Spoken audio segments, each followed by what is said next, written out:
احنا لو لاحظنا، انا قلت لو كاميرا على اللاعب بنزيما طوال 90 دقيقه، طوال الفتره يلعبها، يعني شيء مميز اللاعب هذا.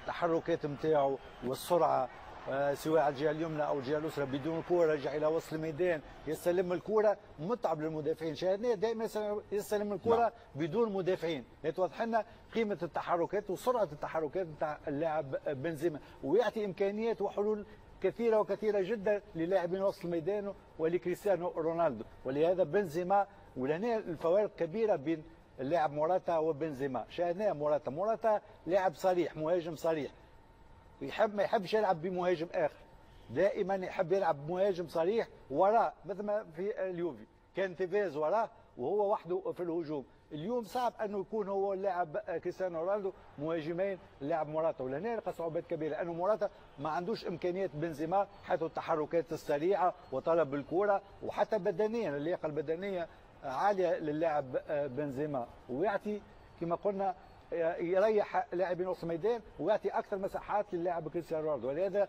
من الناحيه التكتيكيه هام جدا لاي مدرب، وفنيا لاعب ممتاز، لانه صعب انه شاهدوا الخصال اللي عنده من الناحيه الفنيه مش موجوده في اي المهاجمين الكل.